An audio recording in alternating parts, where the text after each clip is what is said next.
ಮಾನ್ಯ ವೀಕ್ಷಕರೇ, ಅಳಿದು ಉಳಿದವರು ಕಂಡಂತೆ ಸ್ವಾಗತ ಸುಸ್ವಾಗತ. ದೊಡ್ಡ ಮಟ್ಟದ ಸದ್ದು ಮಾಡಿದ್ದಂತ ಹೇಳಿದ್ರೆ ಸುಹಾಸ್ ಶೆಟ್ಟಿಯ ಹತ್ಯೆ. ಇಲ್ಲಿ ಬಹುದೊಡ್ಡ ಪ್ರಶ್ನೆ ಈಗ ಬರ್ತಾ ಇರೋದು ಅಂತ ಹೇಳಿದ್ರೆ, ನಾವು ಸುಮಾರು ಜನರ ಹತ್ರ ಮಾತಾಡಿದಾಗ ಫಾಜಿಲ್ಗೆ ಸುಹಾಸ್ ಶೆಟ್ಟಿಗೆ ಪರಿಚಯ ಇತ್ತ ಅನ್ನುವಂಥದ್ದು ಬಹುದೊಡ್ಡ ಪ್ರಶ್ನೆ. ಯಾಕಂತ ಹೇಳಿದ್ರೆ, ಇಲ್ಲ ಅಂದ್ರೆ ಫಾಜಿಲ್ ಇವನೇ ಅಂತ ಹೇಳಿ ಟಾರ್ಗೆಟ್ ಮಾಡಿ ಮೊಬೈಲ್ ಶಾಪಲ್ಲಿ ಹೊಡಿತಾರಂತ ಹೇಳಿದ್ರೆ ಫಾಜಿಲ್ಗೆ ಸುಹಾಸ್ ಶೆಟ್ಟಿಗೆ ಪರಿಚಯ ಇತ್ತನ್ನುವಂಥದ್ದು ಒಂದು ಕುತೂಹಲಕಾರಿ ಪ್ರಶ್ನೆ ನಮ್ಮ ಮುಂದೆ ಬಂದ್ರೆ, ಇನ್ನೊಂದು ಪ್ರಶ್ನೆ ಬರುವಂತಹದ್ದು, ಏನು ಸುಹಾಸ್ ಶೆಟ್ಟಿ ಮೊದಲ ಹತ್ಯೆಯಲ್ಲಿ ಭಾಗಿಯಾಗ್ತಾನೆ, ಅದು ಕೀರ್ತಿ ಕುಮಾರ್ ಅನ್ನುವರ ಹತ್ಯೆ. ಈ ಹತ್ಯೆ ಹುಡುಗಾಟದಲ್ಲಿ ನಡೆದು ಹೋಯ್ತಾ ಅನ್ನುವಂಥದ್ದು ಇದು ಒಂದು ಪ್ರಶ್ನೆಗಳಾದ್ರೆ, ಇನ್ನೊಂದು ಪ್ರಶ್ನೆ ಬರುವುದಂತ ಹೇಳಿದ್ರೆ, ಏನು ಕರಾವಳಿಯಲ್ಲಿ ಕಳೆದ ಒಂದು 8-10 ವರ್ಷದಿಂದ ಹತ್ಯೆಗಳು ನಿರಂತರವಾಗಿ ನಡೀತಾ ಇದೆ, ಹತ್ಯೆ ಅಂತ ಒಂದು ರಿವೆಂಜ್ ಆಗುತ್ತಾ, ಅಥವಾ ಈ ಹತ್ಯೆಯಲ್ಲಿ ಅವರ ವೈಯಕ್ತಿಕ ದ್ವೇಷಗಳು ಆ ವ್ಯಕ್ತಿಗಳ ಮೇಲಿರ್ತಾವ ಅನ್ನುವಂಥದ್ದು ಬಹುದೊಡ್ಡ ಪ್ರಶ್ನೆ ಈಗ ಬರ್ತಾ ಇರೋದು. ಯಾಕಂತ ಹೇಳಿದ್ರೆ, ಸುಹಾಸ್ ಹತ್ಯಾ ಕೇಸ್ ನಂತರ ನಾನು ಸುಮಾರು ಜನರನ್ನ ಭೇಟಿಯಾದಾಗ ಸುಮಾರು ಕುತೂಹಲಕಾರಿ ಆಶ್ಚರ್ಯಕರ ಪ್ರಶ್ನೆಗಳು ಇಲ್ಲಿ ಬಂದವು. ಫಾಜಿಲ್ಗೆ ಇವನಿಗೆ ಹೇಗೆ ಪರಿಚಯ ಎಲ್ಲ ನೋಡ್ತಾ ಹೋದ್ರೆ ಅದಕ್ಕೆ ಬಹುದೊಡ್ಡ ಸುಮಾರು ಪ್ರಶ್ನೆಗಳು ಬರ್ತವೆ. ಯಾಕಂತ ಹೇಳಿದ್ರೆ, ಸುಹಾಸ್ ಶೆಟ್ಟಿ ಅವರ ತಂದೆಯವರು ಏನಿದ್ದಾರೆ, ಇವರು ಮೂಲತಃ ಬಜ್ಪೆ ಭಾಗದವರೇ, ಅಂದ್ರೆ ಬಜ್ಪೆ ಹತ್ರ ಗ್ರಾಮ ಇರುವಂತದ್ದು, ಅಲ್ಲಿಯವರೇ. ಇವರ ತಾಯಿಯ ಮನೆ ಕಾರಂಜೆ ಅಂತ ಹೇಳಿದ್ರೆ ಬಂಟ್ವಾಳದ ಹತ್ರ ಇರುವಂತ. ಇವರು ಮೈಸೂರು ಹತ್ರ ಇರುವಂತ KR ನಗರದಲ್ಲಿ ಹೋಟೆಲ್ ನಡೆಸ್ತಾ ಇದ್ರು. ಇವರು ಕಳೆದ ಒಂದು 10-15 ವರ್ಷದ ಹಿಂದೆ ಬಜ್ಪೆಗೆ ಬರ್ತಾರೆ. ಅಂದ್ರೆ ತಮ್ಮ ಸ್ವ ಊರಿಗೆ ಬಂದು ಬಜ್ಪೆ ಭಾಗದಲ್ಲಿ ತಮ್ಮ ಹೋಟೆಲ್ ಅನ್ನ ಪ್ರಾರಂಭ ಮಾಡ್ತಾರೆ. ಅದೇ ಸಮಯದಲ್ಲಿ PUC ಸೆಕೆಂಡ್ ಇಯರ್ ಮುಗಿಸಿದಂತ ಸುಹಾಸ್ ಶೆಟ್ಟಿ ಏನಿದ್ದಾನೆ, MRPL ನಲ್ಲಿ ಟೆಂಪ್ರವರಿಯಾಗಿ ಕೆಲಸಕ್ಕೆ ಸೇರ್ತಾನೆ. ಯಾಕಂತ ಹೇಳಿದ್ರೆ ತಂದೆ ಇಲ್ಲೇ ಹೋಟೆಲ್ ನಡೆಸ್ತಾ ಇರ್ತಾರೆ. ಇದೇ ಸಮಯಕ್ಕೆ ಈಗ ಬರುವಂತ ಪಾತ್ರ ಅಂತ ಹೇಳಿದ್ರೆ ಫಾಜಿಲ್ ಪಾತ್ರ. ಯಾಕಂದ್ರೆ MRPL ಅಂದ್ಕೊಳ್ಳೇನೆ ಅಲ್ಲಿ ಸುಮಾರು ಅಂಗ ಸಂಸ್ಥೆಗಳಿದಾವೆ. ಅದರಲ್ಲಿ ಅದರ ಸಂಸ್ಥೆ ಬರೋದಂದ್ರೆ HPCL, ಅಂದ್ರೆ ನೀವೇನು ಗ್ಯಾಸ್ ಟ್ಯಾಂಕರ್ಗಳನ್ನ ನೋಡಿರ್ತೀರಾ, ಬೆಂಗಳೂರು, ಮೈಸೂರು, ಹುಬ್ಳಿ, ಶಿವಮೊಗ್ಗ ಹೋಗುವಂತ ಗ್ಯಾಸ್ ಟ್ಯಾಂಕರ್ಗಳನ್ನ ನೀವು ನೋಡ್ತೀರಾ. ಈ ಗ್ಯಾಸ್ ಟ್ಯಾಂಕರ್ಗಳನ್ನ ತುಂಬುವುದು HPCL ಅಲ್ಲಿ, ಅಂದ್ರೆ ಇದೇ MRPL ಪಕ್ಕದಲ್ಲಿ ಇರುವಂತಹದ್ದು. ಇಲ್ಲಿ ಒಳಗೆ ಹೋಗ್ಬೇಕಾದ್ರೆ ಟ್ಯಾಂಕರ್ ಡ್ರೈವರ್ಗಳು ಅವರಿಗೆ ಅಲ್ಲಿಯ ಪರ್ಮಿಷನ್ ಇರಬೇಕು. ಯಾಕಂದ್ರೆ ಟ್ರೈನಿಂಗ್ ಆಗಿರ್ಬೇಕು. ಯಾಕಂದ್ರೆ ಆ ಅವಘಡಗಳು ಸಂಭವಿಸುವಂತ ಜಾಗ ಇರ್ತದೆ. ಅಲ್ಲಿ ವಿಶೇಷವಾದ ಡ್ರೆಸ್ ಇರುತ್ತೆ. ಒಳಗೆ ಹೋಗ್ಬೇಕಾದ್ರೆ ಹೋಗಿ ಆ ಟ್ಯಾಂಕರ್ನ ಫಿಲ್ ಮಾಡ್ಕೊಂಡು ಹೊರಗೆ ಬರಬೇಕು. ಈ ಉದ್ಯೋಗವನ್ನ ಫಾಜಿಲ್ ಮಾಡ್ತಾ ಇರ್ತಾನೆ. ಯಾಕಂತ ಹೇಳಿದ್ರೆ ಏನ್ ಬೇರೆ ಡ್ರೈವರ್ಗೆ ಇದೆಲ್ಲ ಅನುಭವ ಮತ್ತೆ ಇದು ಇರೋದಿಲ್ಲ. ಹೀಗಾಗಿ ಅವರ ಟ್ಯಾಂಕರ್ನ ತಗೊಂಡೋಗೋದು, ಒಳಗೆ ಹೋಗಿ ಗ್ಯಾಸ್ ಫಿಲ್ಲಿಂಗ್ ಮಾಡಿಸೋದು, ಹೊರಗೆ ತಂದು ಕೊಡೋದು ಫಾಜಿಲ್ ಮಾಡ್ತಾ ಇದ್ರೆ, ಸುಹಾಸ್ ಶೆಟ್ಟಿ ಇಲ್ಲೇ ಒಳಗೆ ಇಲ್ಲಿ ಕೆಲಸ ಮಾಡ್ತಾ ಇರ್ತಾನೆ. ಸೊ ಇದರ ಅರ್ಥ ಏನಾಗುತ್ತೆ ಅಂದ್ರೆ ಇವರಿಬ್ಬರಿಗೆ ಪರಿಚಯ ಇರುತ್ತೆ. ಸೊ ಇದೇ ಸಮಯಕ್ಕೆ ಬಜ್ಪೆ ಭಾಗದಲ್ಲಿ ಇವರ ತಂದೆ ಹೋಟೆಲ್ ನಡೆಸ್ತಾ ಇರ್ತಾರೆ. ಅಂದ್ರೆ ತಮ್ಮ ಉದ್ಯಮವನ್ನ ಏನು KR ನಗರದಲ್ಲಿ ಇರುತ್ತೆ ಆ ಉದ್ಯಮವನ್ನ ಇಲ್ಲಿ ಶಿಫ್ಟ್ ಮಾಡಿ ಹೋಟೆಲ್ ನಡೆಸ್ತಾ ಇರ್ತಾರೆ. ಹೀಗಾಗಿ ಇವರು ಈ ಭಾಗದಲ್ಲಿ ಮನೆ ಮಾಡ್ಕೊಂಡಿರ್ತಾರೆ, ಸುಹಾಸ್ ಶೆಟ್ಟಿ ಅವರ ಕುಟುಂಬ.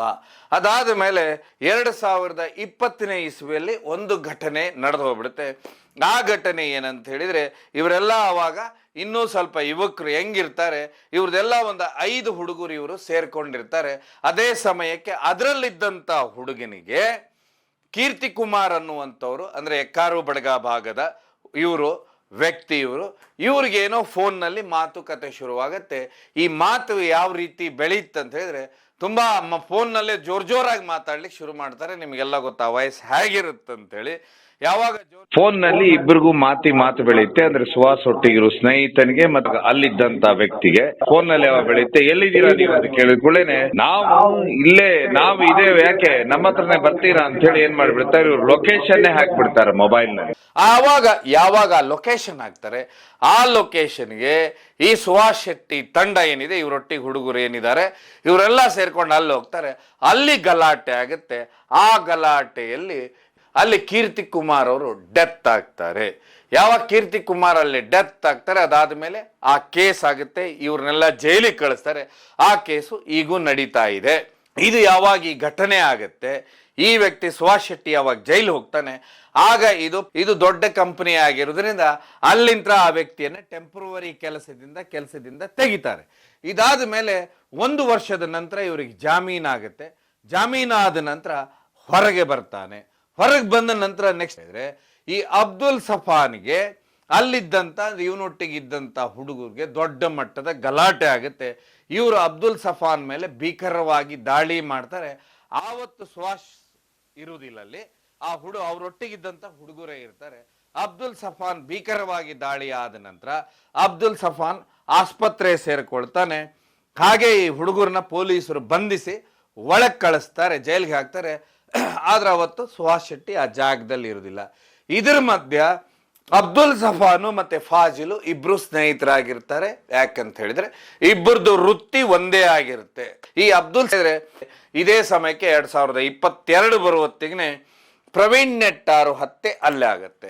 ಈಗ ಹತ್ಯೆ ನಡೆದು ಹೋಗಿರುತ್ತೆ. ಹತ್ಯೆ ನಡೆದಾಗ ಇದು ದೊಡ್ಡ ಮಟ್ಟದ ಆಕ್ರೋಶ, ದೊಡ್ಡ ಮಟ್ಟದ ಸುದ್ದಿ ಆ ಸಮಯದಲ್ಲಿ ಮಾಡಿರುತ್ತೆ.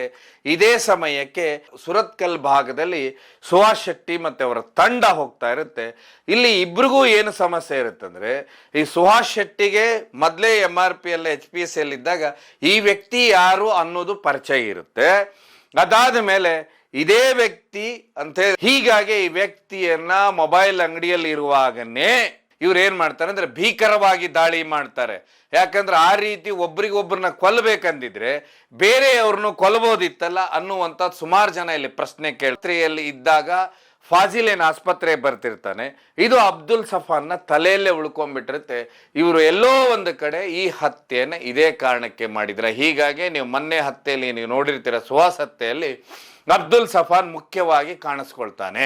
ಹೀಗಾಗಿ ಆದಿಲ್ ಬರೀ ದುಡ್ಡು ಕೊಟ್ಟಿರುವಂತಹದ್ದು ಒಂದು ಇಲ್ಲಿ ಪ್ರಶ್ನೆ ಬಂದ್ರೆ, ಅಬ್ದುಲ್ ಸಫಾನ್ ಏನಂತ ಹೇಳಿದ್ರೆ ಇಲ್ಲಿ ಮುಖ್ಯವಾದ ಪಾತ್ರವೇ ಅಬ್ದುಲ್ ಸಫಾನ್ ಕಾಣುತ್ತೆ.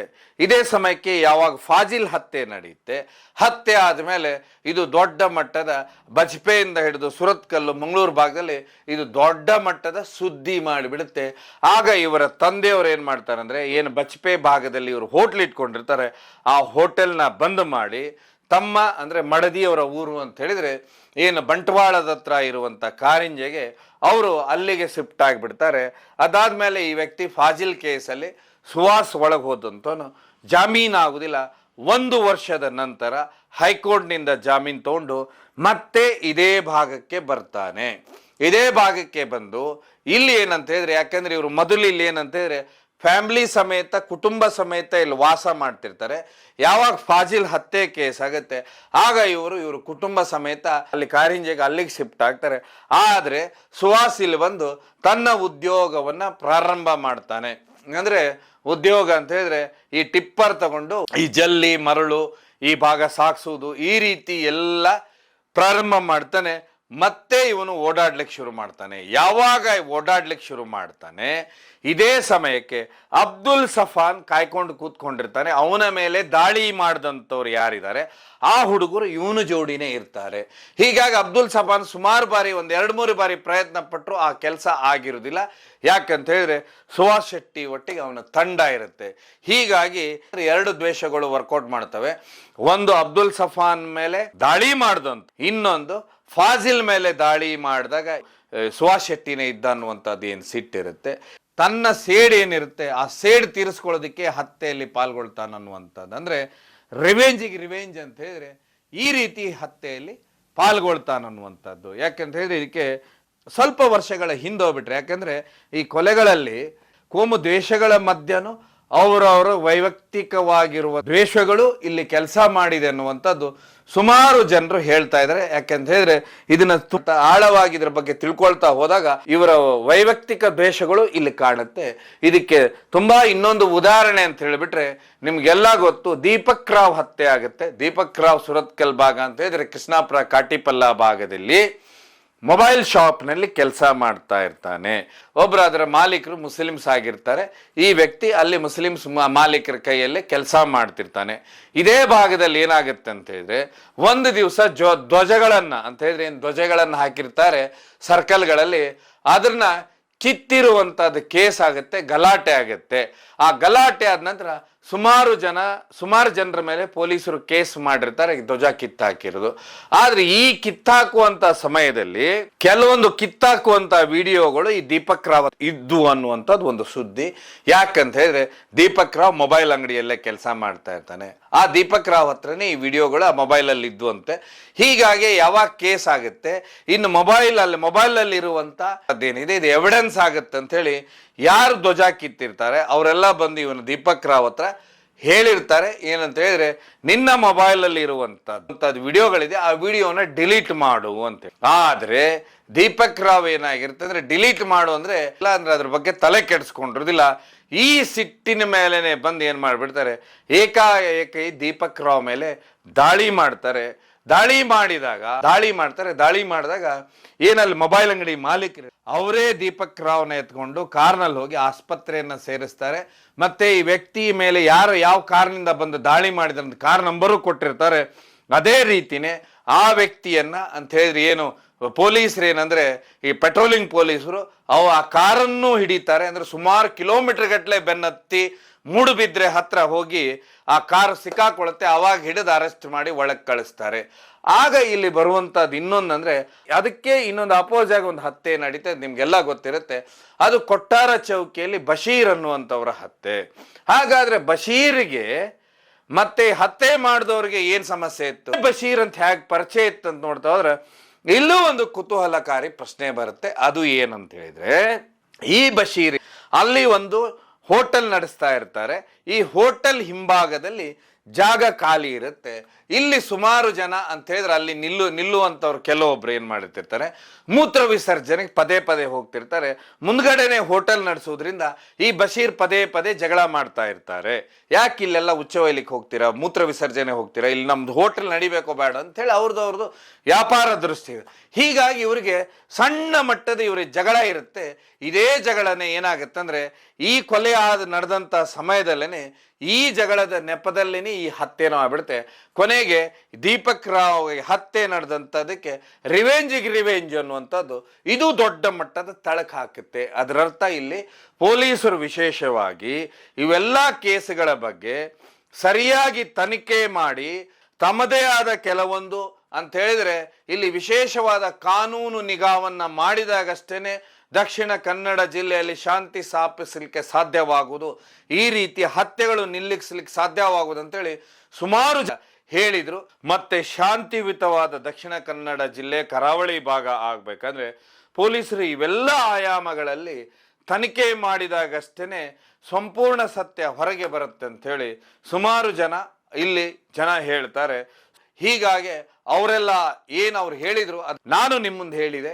ಸೊ ಒಟ್ಟಾರೆಯಾಗಿ ಈ ಹತ್ಯೆಗಳಿಗೆ ಒಂದಕ್ಕೊಂದು ಕಾರಣಗಳಿದಾವೆ ಅನ್ನುವಂಥದ್ದು ಈಗ ಬಹುದೊಡ್ಡ ಈ ಭಾಗದಲ್ಲಿ ಚರ್ಚಿತ ವಿಷಯ. ಹೀಗಾಗಿ ಪೊಲೀಸರ ಮೇಲೆ ತನಿಖೆ ಮಾಡ್ಬೇಕಂತ ಹೇಳ್ತಾ, ಸುವಾಸ್ ಹತ್ಯೆ ಏನು ಪೊಲೀಸರ ತನಿಖೆಯಿಂದ ಏನೆಲ್ಲ ವಿಷಯಗಳು ಹೊರಗೆ ಬರ್ತಾವಂತ ಹೇಳಿ ಕಾದು ನೋಡುವ ಅಂತ ಹೇಳ್ತಾ ಈ ಕಾರ್ಯಕ್ರಮವನ್ನು ಮುಗಿಸ್ತೇನೆ. ಕಾರ್ಯಕ್ರಮ ನೋಡಿದ್ದಕ್ಕೆ ಧನ್ಯವಾದ. ಇದು ಕೇವಲ ಜನಜಾಗೃತಿಗೋಸ್ಕರ.